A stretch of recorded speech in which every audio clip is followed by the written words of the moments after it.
What is up, race fans? This is the HSL Diecast Racing Channel. It's the NITTRO Racing Cup, and it is the first of our time travel series. We're going to Riverside Raceway in Riverside, California, long since demolished, but that doesn't matter. We got the cars that travel back in time to put on a big show for you. It is our very first road course race on this channel. Let's get to the action. Kicking off segment 1 is our pole sitter Jeremy Mayfield next to Ross Chastain and Alan Kulwicki. Both of those guys have wins this season.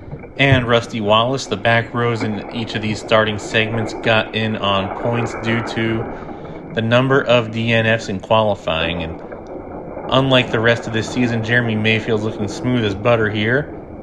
Just glides effortlessly through turn 2 and leads the first lap. Time for lap 2 out of 3. Of course, road course races have fewer laps than a oval race. Kulwicki got second place over Chastain on the last lap and held it. And it looks like Chastain is going to take second from Kulwicki. He throws a block, remains on the track. Jeremy Mayfield speeds away, gets loose and taps the wall a little bit, but that's not going to matter much. He still leads the lap. Chastain took second place from Alan Kulwicki. Looks like the inside lane is much faster than the outer lane, and the drivers in the inside lane have a huge advantage, and now it's time for the final lap. And this is Mayfield's segment to lose. He has been dominant so far. Kulwicki and Chastain are neck and neck for second. Kulwicki has the upper hand coming out of turn 1, and Chastain passes him with his own power in the outside lane. Mayfield holds a lead several car lanes, but sort of slides, gets loose. Chastain's coming up, kind of punts him like a pinball out to take the segment win. Ross Chastain, by a few millimeters, takes the segment win over Jeremy Mayfield. If you look here at the finish line cam, you can see Ross Chastain hitting the finish line before Jeremy Mayfield. That was awesome. One of the closest segment finishes to date. Just punted him like a pinball. Now it's time for segment 2.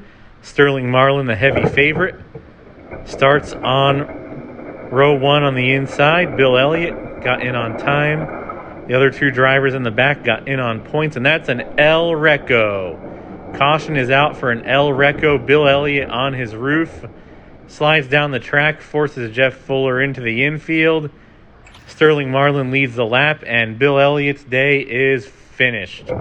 That's a lap 1 El Reco. Horrible points day for him. And Sterling Marlin, unless he makes a mistake, will run away with this segment. He already has several car lengths lead over Jeff Fuller running in second place and Pete Hamilton in third. And it looks like Pete Hamilton won't have enough speed to finish the lap, and Sterling Marlin takes half the track's lead over Jeff Fuller by the time he reaches the finish line. And now for the final lap at this segment, Sterling Marlin has a huge advantage. He has a faster casting. He's on the inside lane. Already has a 2-car length lead before he even gets into turn 1. Jeff Fuller looks to make a move at the bottom. He does not have enough momentum, and Sterling Marlin will lead the final lap of this segment. Move on to the main event. Now it is time for segment 3, being led down by Todd Bodine. He's at a very fast car, but he's been inconsistent this year. And next to him is Matt Kenseth making his debut. And so far, it's a clean lap coming out of turn 1. Todd Bodine pulling away from the field here. Matt Kenseth in second. Ricky Craven and David Reagan in third. This is Matt Kenseth's first ever attempt at a race, his first start. He qualified in on speed over several more experienced drivers, despite having no points to back up on. And now it's time for lap 2 out of 3. The gates are down. Ooh, David Reagan gets underneath Matt Kenseth. Matt Kenseth recovers, stays on his wheels, and he flips over. I don't think David Reagan had much to do with that. That's just inexperience. He did that to himself. Todd Bodine leads the second lap. The other drivers don't make it out of turn 2. Now it's time for the final lap. David Reagan is pushing Todd Bodine past Ricky Craven and makes a move for second. Todd Bodine's running away with this segment, but Craven beats Reagan on the outside. Craven beats him on the outside, even though the inside has been faster all day. And it looks like David Reagan stalled on his side. We got to take a closer look at that. Todd Bodine, of course, going to the main event, and yep, That is an El Reco for David Reagan. As you can see, he's only on 2 wheels. The most uneventful wreck we've had, just sort of plopped there on his side, but he will not be racing in the seconds, thirds, whatever race. It's a bad points day for him. Now it's time for segment 4. We have a couple of unfamiliar faces in the front. Ricky Rudd, who's had a couple of qualifying DNFs and hasn't started many races this year, and Johnson Jr., who's a rookie and making his very first start on the front row, made it in on time. And Ricky Rudd easily leads that lap. Richard Petty takes over for Johnson Jr. for second place. And we're going to go ahead for lap 2. Richard Petty overtook Johnson Jr. for second place. And Johnson Jr. is a pretty heavy casting, pushes Rudd far ahead. Retakes second from Petty. Petty gets a little loose, and he's blocking E. Marshall from making any kind of move on the leaders. But E. Marshall gets the last lap. He pushes Richard Petty off of the track, and he'll be starting on the inside lane in third. He'll have a good chance to move up to the front row after this. And you can see Johnson Jr. got second place there. Now it's time for lap 3. Gates are down. Doesn't look like there's going to be a lot of change in this lap. And Johnson Jr. puts a block on E. Marshall and hold on to second place. Ricky Rudd, of course, will lead the lap, go into the main event, barring anything stupid happening on this final stretch here. And that is some clean racing from this segment. All 4 drivers finish. Ricky Rudd to the main event. Johnson Jr. in his debut to the seconds race. Very well done. And now it's time for segment 5. You have David Green, who's towards the bottom of the points, starting first. Jimmy, our Daytona 500 winner, starting second. And you have 2 guys that made it in on points in the back. That is Johnny Benson and D. Driver, who is Jimmy's teammate. Nobody still knows what that D stands for. If you have any guesses, let me know in the comments. Meanwhile, David Green outpaces our Daytona 500 winner and points leader Jimmy.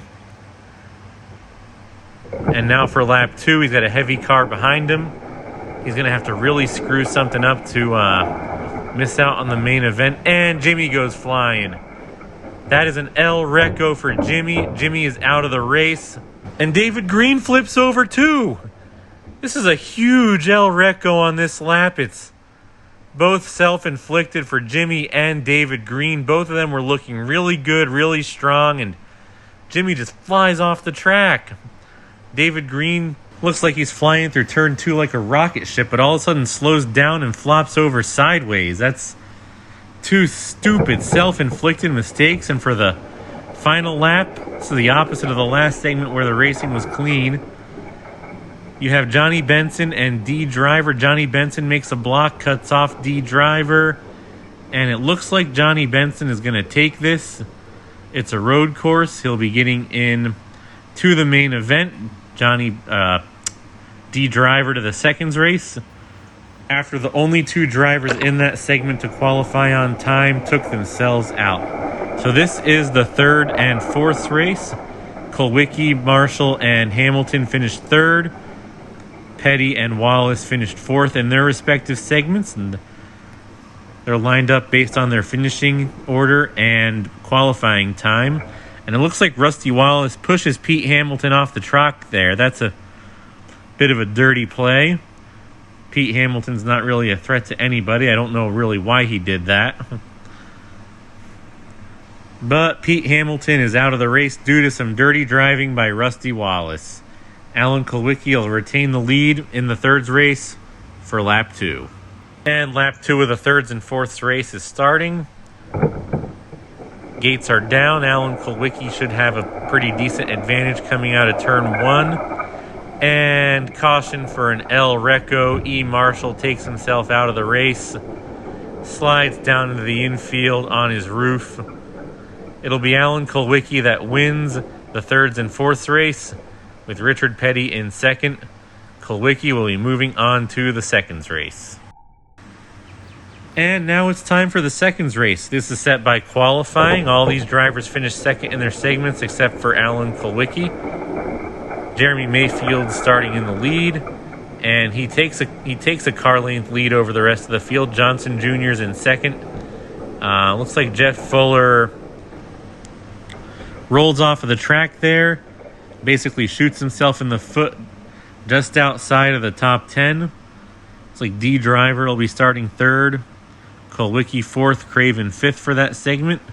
Ricky Craven goes off the track too, but thankfully he's still on his wheels, so he'll live to race another day, but he's got a tough task ahead of him starting on the third row, having Jeremy Mayfield ahead of him, who's been unstoppable all day. And Jeremy Mayfield gets a little bit loose, masterfully throws a block when he knows he won't have the speed to carry any of his momentum into the turn, and stays on the track, and he will win the seconds race and move on to the main event. Some excellent strategic driving by Mayfield there. Got tossed around like a pinball a little bit. We'll call him the pinball wizard. And it'll get him a good points day, which he desperately needed. And now with the seconds race over with, you know what time it is. It is main event time. Sterling Marlin will be starting on the front row alongside Todd Bodine, Ricky Rudd and Ross Chastain, Johnny Benson, and our seconds race winner, the pinball wizard, Jeremy Mayfield. And Sterling Marlin gets a good lead over Todd Bodine to lead the first lap. Ricky Rudd in third, and it looks like somebody came off the track. Looks like that was either Chastain or Mayfield. That was Ross Chastain. He comes off the track. He'll be starting lap 2 in reverse in 6th place. And Sterling Marlin is on his roof. Sterling Marlin slams into the infield pole, lands on his wheels, but he'll be starting towards the back. And it looks like Ricky Rudd will take the lead for lap 2, followed by Todd Bodine and Jeremy Mayfield. Johnny Benson throws a block on Chastain, preventing him from finishing the lap. Time for lap 3. It'll be Rudd and Bodine on the front row, and Ricky Rudd goes off the track, takes Todd Bodine with him. A lot of these inexperienced drivers are starting to choke when it matters the most in the final laps of the main event. And Jeremy Mayfield comes up from 3rd, 4th place, wherever he was, to lead that lap. And Ross Chastain, coming from 6th place, will be starting the final lap on the front row. Sterling Marlin in 3rd, but he still has a chance considering what we've seen. And it looks like Todd Bodine is on his roof. He's not going to get a top 5 today. He is out of the race, and now it is time for the final lap. Jeremy Mayfield shoots out of the gates, drafting with Sterling Marlin, and Jeremy Mayfield bouncing across the track, almost lands on his roof on the opposite side of the track, much like a pinball. And Ross Chastain is going to get his 2nd straight victory in the Nitro Series. Sterling Marlin in 2nd, and Jeremy Mayfield had a victory and a top 12 point spot in his grasp, and he loses it at the last second, just bounces across the track like a pinball, ricochets across the track. It is crazy. Johnny Benson comes in and gets the final spot on the podium.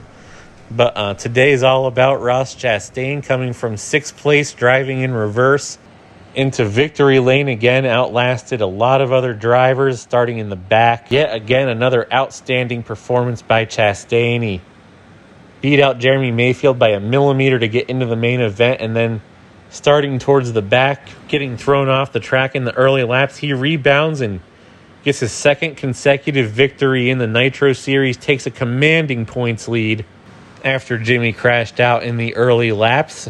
Now let's take a look at the final race results and points. As you can see, Ross Chastain and Sterling Marlin 1st and 2nd, no surprise there. Excellent runs for Ricky Rudd and Jeremy Mayfield in the top 5. Not quite enough to get him into the top 12 in points, but still a potential sign of things to come for one or both of them. Not so much for their casting mate David Green. He had an early wreck. So did Jimmy and Bill Elliott. Still really don't know who Jimmy is. Maybe it's Jimmy Hoffa. Likes being buried at the bottom of things, like the standings of this race. And as for the rookies, Johnson Jr. looked impressive, stayed on the leader's tails the whole time, but Matt Kenseth ended up on his roof rather early. And here's your point standings. And if you take a look at the point standings, Ross Chastain now has a 79-point lead over Sterling Marlin. That's almost a full race lead. Jimmy falls from the points lead to third.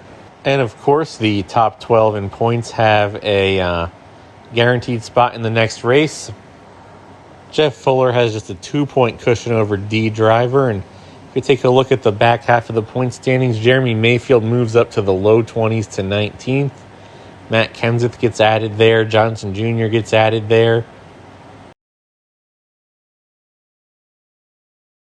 But anything can still happen. It's a long season. Next week will be the halfway point. Race number 6 out of 12 will be at Charlotte Motor Speedway for the Coca-Cola 600, a nice long race. And just remember to hit the like button, comment, and subscribe. Thanks for watching, guys.